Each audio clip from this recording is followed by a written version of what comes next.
afternoon. Thank you. So you testified that the no contact order in this case was taking place on February 17th, correct?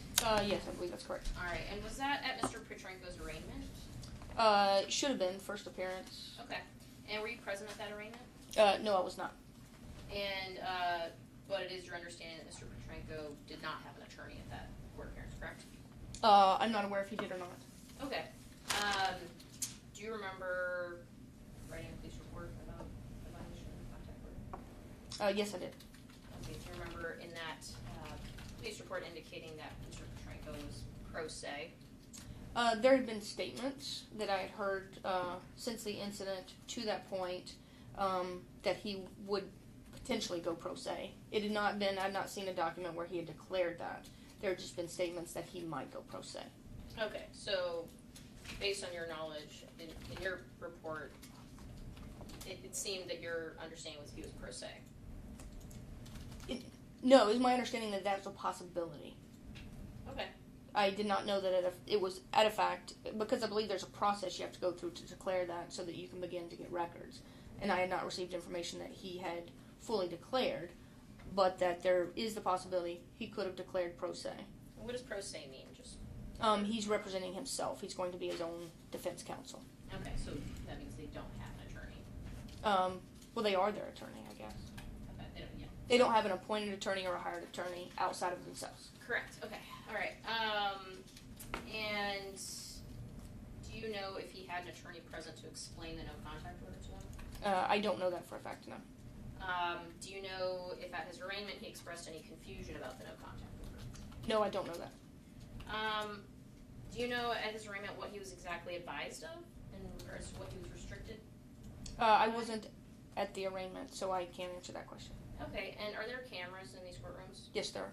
And do these cameras record all of the courtroom proceedings? Yes, they do. Okay.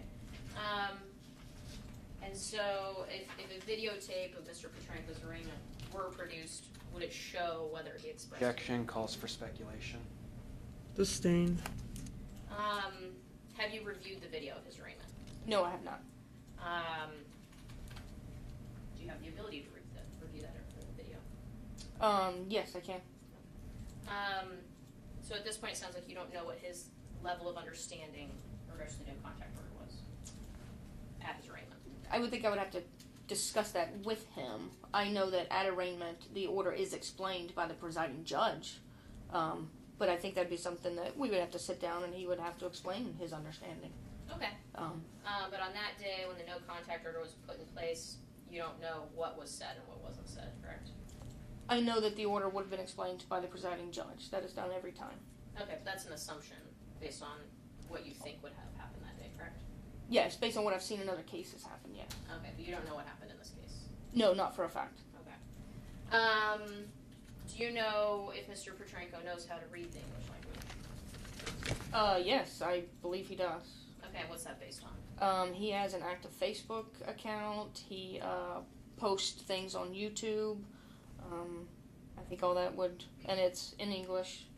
I've read it. I've discussed with him things, not discussed with him. It was more of a, I don't know if discussion would be the right word or not, but That's we all talked right. back and forth. Okay, And he can record on his phone. So it's your understanding that he can read English? Yes. And he was in the U.S. military. Do you know if he has any formal legal training? No, I'm not aware of that. Okay. And I think you were looking through the no contact order. I'll just go grab a copy of that, or the exhibit, so we can go over it together.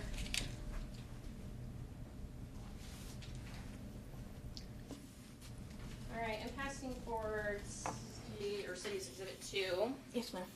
How many pages long is the no contact order? It is 2 pages. And does it contain legal terms? Yes, some of it does. Okay.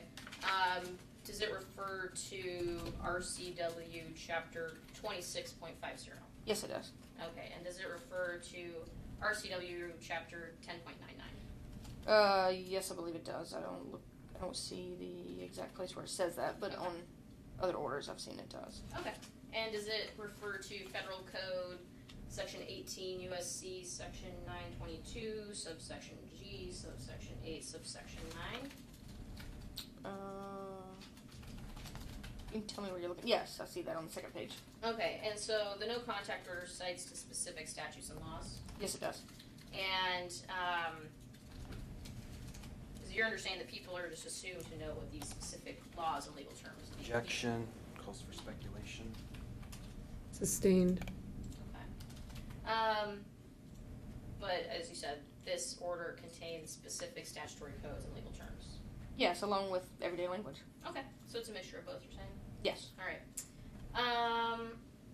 So in regards to the phone calls that we just listened to, in this case, the allegation is that Stephanie Salyers called Mr. Petrenko, correct? Correct. There's no evidence that Mr. Petrenko reached out to try and call Miss Salyers in custody, correct? Correct, but he did have to take a proactive step to accept the Okay. call. So, but he didn't try to call her, that's my question. You can't call in and make a call. You can leave a voicemail message, but a person on the outside cannot call in and initiate and start a phone call. Okay. And so you said that they could leave a voicemail message. Did you ever Correct. do that? No, I did not see one. Okay.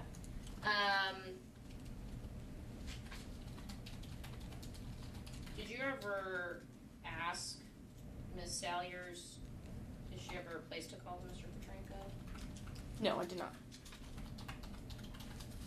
Did you ever ask Mr. Petrenko if he accepted a call from this way? No. When I placed him under arrest, I knew because there was other issues where he was either appointed legal counsel already or because he was pro se, I would not ask him questions. Okay. And do you recall in your police report indicating that he was pro se? I recall indicating, I may have said either he was pro se, it was my understanding at the time and has been up until this point that it could go either way. Okay.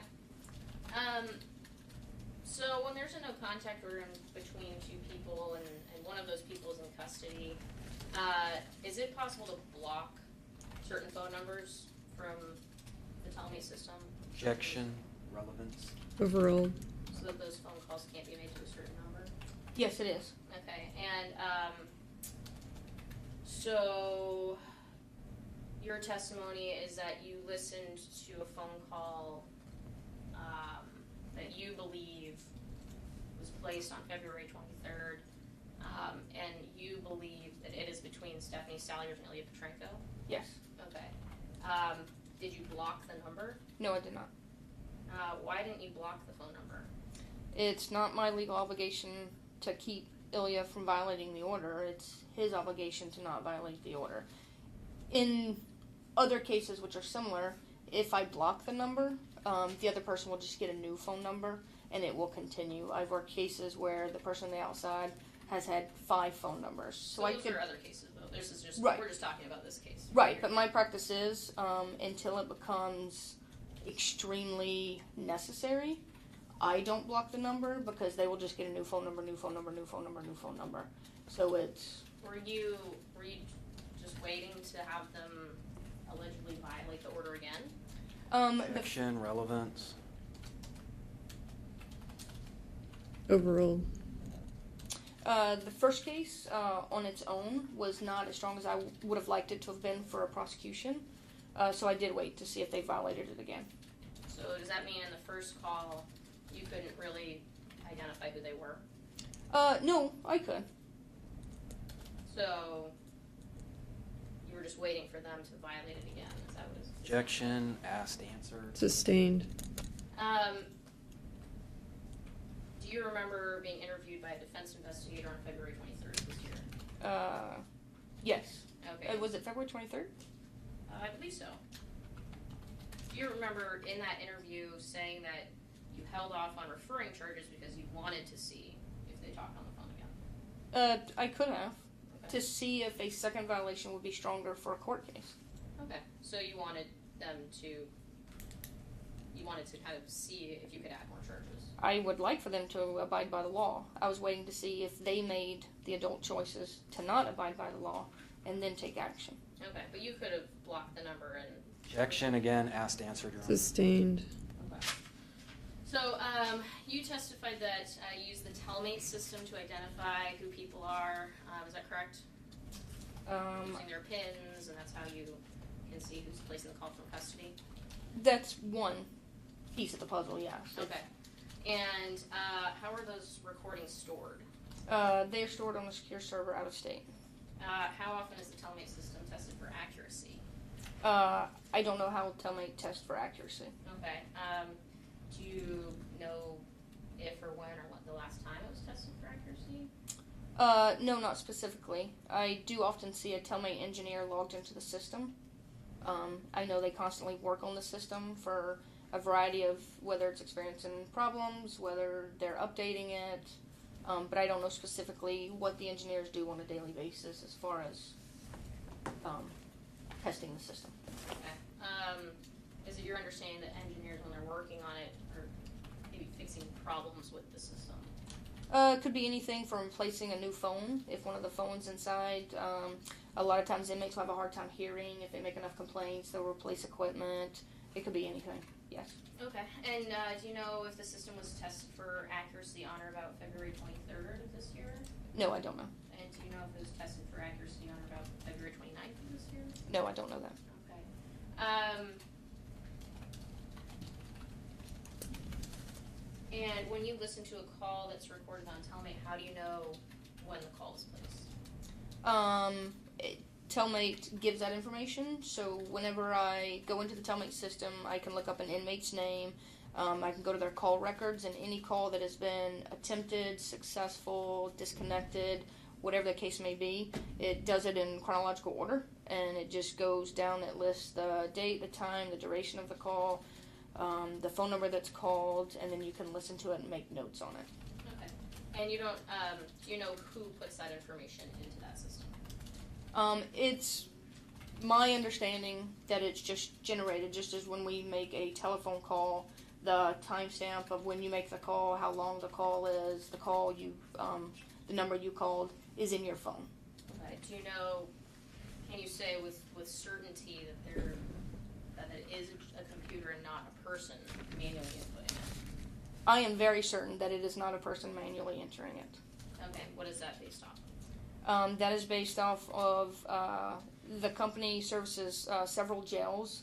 I know of Clark County and Clackamas. I know there are other facilities out of state. There are hundreds and hundreds of calls placed every day, both attempts, successful calls, things like that. With as many calls that are placed only from Clark County, I can't even imagine with the other facilities. There's no way that humans can be anywhere inputting that information, because some of the calls are so quick, some are so long. It's just like not humanly possible. The Telmate business, there's no way that they could employ humans to input the information for every single call that they document and make a single dime. I mean, the company wouldn't be successful. It wouldn't be cost prohibitive. I can't imagine how many employees they would have to have to accomplish that. I don't know how many they have. Okay, so you don't know how many employees Telemate has. No, but You don't know. again, like I said, I don't see how the business could even stay in business, how it would be cost productive to pay that many employees to input that information. I don't believe when I pick up my cell phone, AT&T doesn't have a person somewhere else saying Sandy's making a call, let me put down what date and time. The technology is there, the company is progressive. I just cannot, I'm very confident that there are not human beings behind a screen inputting the information every time an inmate using the Telmate system tries or successfully makes a call. They also have snap messages, which are the short email messages, so somebody would have to input that if it was humans. They have video visits, which are like Skype or FaceTime visits. Somebody would have to be inputting that information, and this is all simultaneously. So it's so much information. I don't understand how it would be possible to successfully run a business utilizing people to input that information when the technology is there to do it. So You're trained as a police officer, right? Yes. So, you're not trained in the ways of business, so you can't 100% certainly say that they do not have Objection, human asked, inputting answered. I have data common into sense, the though. system. I still have common sense. I am very confident. Sorry. Asked, answered. It's okay. Go ahead and answer it, and then move on.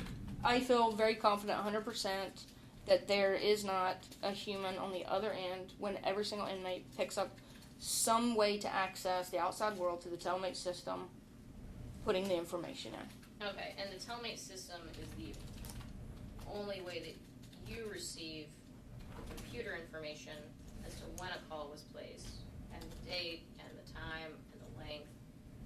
That's, from Telmate, that's how you get that information, is that correct? Yes, through accessing their system, which monitors the communications. Okay, and you did not listen to the phone conversations in real time. No. So, would it be fair to say the phone conversations were taken from the phone at the jail, sent to the storage facility that you're talking about, and then you pulled it off the internet later?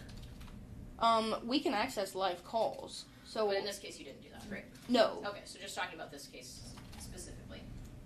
I don't know if it's the call is completed and it gets sent, or if it's a simultaneous. So I can't answer that question. Okay, and it's okay not to not know. Right. It's just something that, looking for details on the Telmate system. So, okay.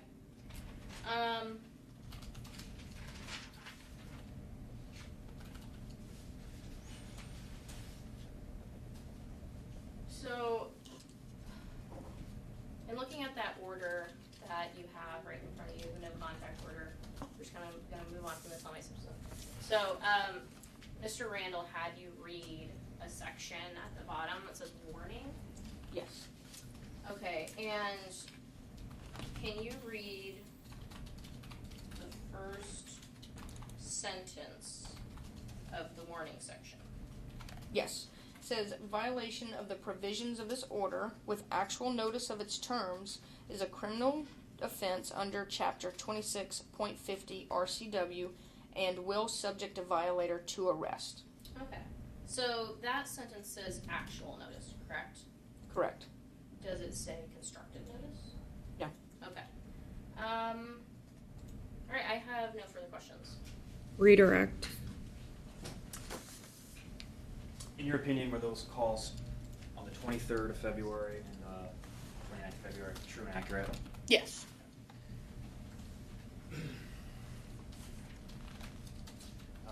Are you aware if in the state of Washington people have the right to have an attorney represent them? They cannot afford one? Yes, they do have that right. Is that what you meant by they could be appointed an attorney? Yes. Sorry, we stand with that. We still have that. Yes. Is there, on the first page, is there anything in bold language on the no contact order in that warning section? On the bottom of the page? In the warning section. In the warning section, yes. And just read what is in bold. You can be arrested even if the person protected by this order invites or allows you to violate the order's prohibitions. Okay, thank you.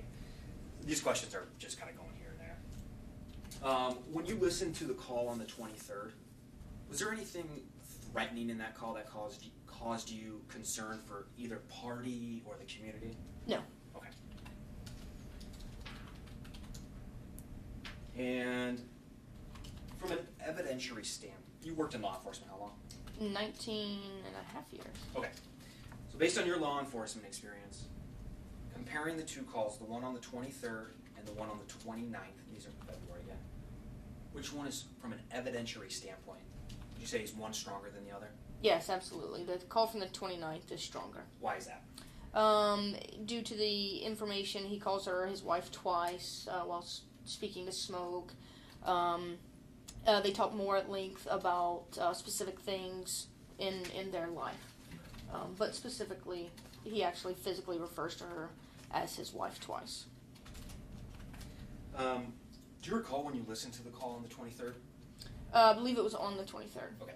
And regarding the call on the 29th, other than this computer system telling you when that call was created, do you have any other indication as to that call being placed on the 29th? Yes. I was notified that the call existed by another detective on the morning of the 1st, on March 1st. And it surprised me because I had checked the previous day to see if there were any more calls, and I had not seen any. So I checked the system again and then found that there had been a call placed on the 29th.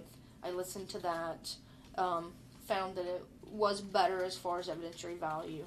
And then with those two calls now, completed the necessary paperwork to bring a criminal case. Odd question here, but do you know how many employees Walmart has? No. They still have good deals? They do. No other questions? Ross? You testified that if a person doesn't have enough money to hire an attorney, one will be appointed to them. They can be, yes. So, and do you know what that level, that salary level is, the cutoff? No, I don't know. Okay. And if someone makes above that salary level, will they be provided an attorney by the court? I believe there is a cutoff, and they will instruct the defendant to seek an attorney. But I also know that sometimes that can change and they can reapply for an attorney. Okay. But I don't know what the cutoff is, no ma'am. Okay. So it's your understanding that people can qualify for a court-appointed attorney and they cannot qualify for a court-appointed attorney? Just and that's solely based on income. Is that your understanding? I know the income can play a part, yes. So Mr. Randall asked you how many employees at Walmart? Do you work for Walmart? No, I don't. Do you use Walmart's system regularly? No, I shop there regularly. Okay. Telmate though you do use regularly. I use their internet-based system, yes. I Yes. don't interact in their building with them. And that's a business that the Vancouver Police Department contracts with? Or No, is we it don't. maybe the sheriff's office or the jail? No, that we don't contract with them at all. They just supply. Telmate supplies the equipment and the services, and they make all their money from people putting money on the accounts. Okay, but would it be fair to say that you depend on their business to build your criminal cases? It often helps my criminal cases, yes. Okay, no further questions. Redirect. I don't have anything further, Your Honor. All right, thank you. And may the witness be excused, or do you want her to remain in attendance? I'd ask that she be excused, Your Honor. I can contact her, I suppose, if I need to, but I don't think I anticipate calling her again. Okay, so you're excused. Thank you. Call your next witness, please. We call Stephanie Sailors, Your Honor. She's out in the hall. Oh, thank you. Sure. That woman assaulted my baby and my Stop wife. it. Your Honor, can we excuse the jury for a moment? Sure. Anya, would you take the jury out, please?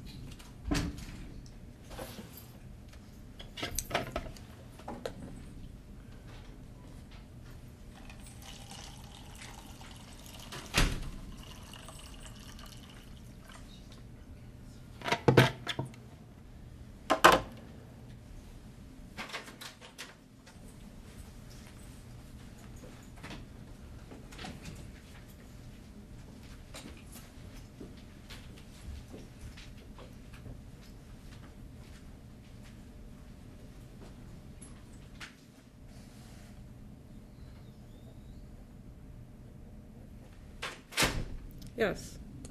Your Honor, unfortunately, Mr. Petrenko's made an outburst. I think like he prejudiced himself. But I'm not sure if a mistrial would be appropriate, but that's what we would be asking for at this time. Mr. Randall? We would object strenuously. Okay, I'm not going to declare a mistrial at this time. The remedy, if he continues to do that, may be a mistrial. It may be excluding him from the courtroom, but at this time, I think I'm not going to give a mistrial. Do you need some time to talk to him?